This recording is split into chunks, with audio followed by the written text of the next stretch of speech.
Hello जय हिंद दोस्तों, मैं राहुल सिंह राहुल वाईफाई स्टडी में आपका बहुत बहुत स्वागत और अभिनंदन करता हूं। मित्रों, उत्तर प्रदेश अधीनस्थ सेवा चयन से खबर लेकर के मैं आपके समक्ष आ चुका हूं। जैसा कि आपने थंबनेल को रीड किया होगा, देखा होगा, सुबह जैसा कि मैंने आपको खबर दी थी कि सरकार के द्वारा भर्तियों पर रोक लगा दी गई है। तो क्या लेखपाल भर्ती पर भी रोक लगाई गई है?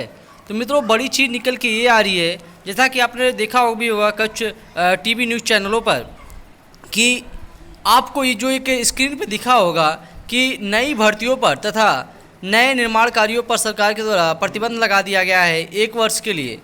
अब उसमें कितनी सच्चाई है? भर्तियों को लेकर के नई भर्तियों पर रोक लगाया गया है या फिर नए पदों पर जो है रोक लगाया गया है, इस विषय पर साफ कर दिया है सरकार ने स्थिति को।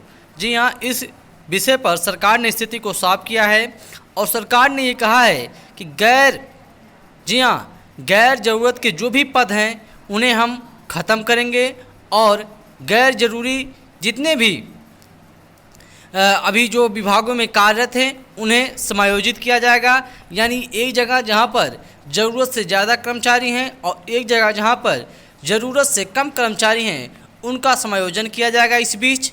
और नई भर्तियों पर जो रोक को लेकर के है, वो रोक भर्तियों पर नहीं लगाई गई है, बल्कि मित्रों नए पदों के सृजन पर रोक लगाई गई है। तो ये एक महत्वपूर्ण खबर है, एक राहत भरी खबर है।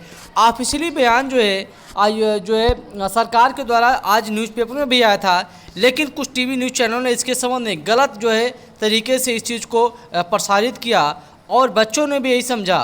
और यहाँ तक कि साथ में जैसा कि मैंने भी आपको बताया था, दिखाया था सुबह वाले न्यूज़ चैनल में, लेकिन उसके बाद मैंने जब ही न्यूज़पेपर को रीड किया तो मैंने चीज़ों को समझा और फिर वो चीज़ों को लेकर के मैं आपके समक्ष इस वीडियो के अंतर्गत आ चुका हूं।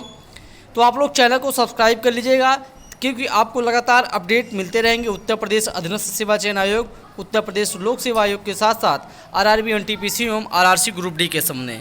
तो वो हम लोग चलो देख लेते हैं। यहाँ से जो न्यूज़पेपर में भी आई हुई थी खबर, जो ऑफिशियली बयान सरकार के द्वारा जारी किया गया था, ये खबर यहाँ से इसको हम लोग समझेंगे। ये वो बड़ी चीज़ यहाँ से हम लोग देख सकते हैं मित्रों, यहाँ से आप देख सकते हैं जो हमारे मतलब की चीज़ है, जो कल मंत्रिमंडल की बैठक हुई है, यहाँ से आप देख सकते हैं नए पदों के सृजन पर रोक।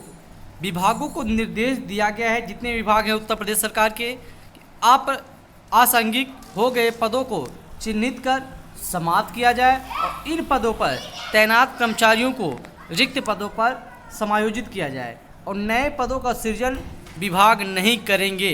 तो यानी जो विभाग नए पद क्रिएट करते थे वो अब नहीं करेंगे। इन 1 वर्षों में विभागों में जो सलाहकार होते हैं, अध्यक्ष होते हैं, सदस्य आदि अस्थायी प्रकृति के पदों पर नियुक्ति की जाती है।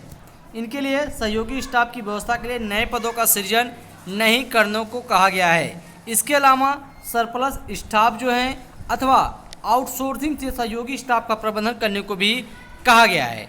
तो यानी अब इसको अगर ऑफिशियली जो बयान जारी किया था सरकार द्वारा, ये अगर चीज़ें पढ़ी जाए मित्रों, तो अब महत्वपूर्ण चीज़ ये है, जैसा कि आप लोगों को हमारे कुछ यूट्यूब चैनल के साथियों ने भी बताया है कि पदों की संख्या कम कर दी जाएगी लेखपाल भर्ती को।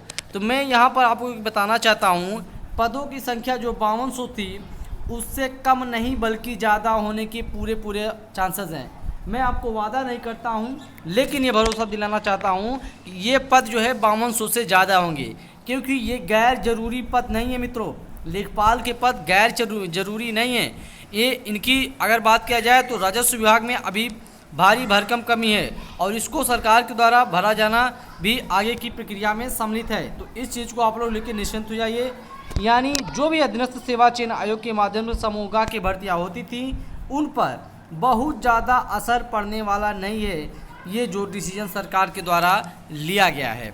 तो इन सब चीज़ों को अगर हम पूरी चीज़ों को कंक्लूजन को अब यहाँ से निकालें तो यहाँ से हमें यही जानकारी मिलती है, जो आउटसोर्सिंग के ज़रिए स्टाफ प्रबंधन का होता था, जो सलाहकार होते हैं, आपको पता होगा, अध्यक्ष होते हैं विभागों में, उनकी जो है सेवादारी में जो पद क्रिएट किए जाते हैं, सृजित किए जाते हैं, उस पर रोक लगा दी गई है। ना कि जो ज़रूरी पद हैं, चाहे वो आपके जूनियर असिस्टेंट के हो, लेखाकार के हों या फिर लेखपाल के हों या फिर कोई और टेक्निकल पदों को लेकर के हों, जूनियर इंजीनियर के पदों पर हों, ये सब कहीं भी किसी भी प्रभाव इस भर्तियों पर नहीं पड़ेगी।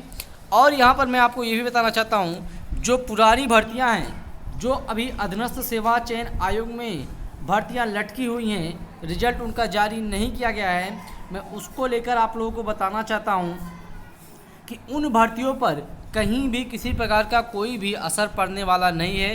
पुरानी जितनी भी भर्तियां हैं उन पर कोई भी असर नहीं पड़ने वाला है, क्योंकि अधीनस्थ सेवा चयन आयोग के माध्यम से आपको पता होगा वही भर्तियां की जाती हैं जो ज़रूरी होती हैं और जिनका प्रस्ताव अध्याचन अधीनस्थ सेवा चयन आयोग को प्राप्त होता है। उतना पदों पर अधीनस्थ सेवा चयन आयोग विज्ञापन जारी करता है, तो कहीं भी पुरानी भर्तियों पर भी कोई असर पड़ने वाला नहीं मित्रों। तो एक महत्वपूर्ण खबर थी जो ऑफिशियली बयान को लेकर के अधीनस्थ सेवा चयन आयोग के संबंध में थी, सरकार के द्वारा जो डिसीजन लिया गया उसके संबंध में थी। यानी अब नई भर्तियों पर रोक नहीं लगा है, बल्कि नए पदों के सृजन पर रोक लगा है, वो भी जो अप्रासंगिक तरीके से हैं, जिनकी ज़रूरत नहीं है, उसके बिना भी कार्य चल सकता है, उन चीज़ों को कटौती करने को सरकार के द्वारा डिसीजन लिया गया है। तो एक महत्वपूर्ण जानकारी, एक महत्वपूर्ण विषय पर आप लोगों की जो स्थिति थी वो कहीं न कहीं साफ हुई। उसको इस वीडियो के जरिए आप लोगों को मैं आशा करता हूँ पूरी चीज़ें समझ में आ गई होंगी मित्रों। तो ठीक है, मिलते हैं हम नेक्स्ट वीडियो में नेक्स्ट इन्फॉर्मेशन के साथ। तब तक के लिए धन्यवाद, नमस्कार, जय हिंद, जय भारत।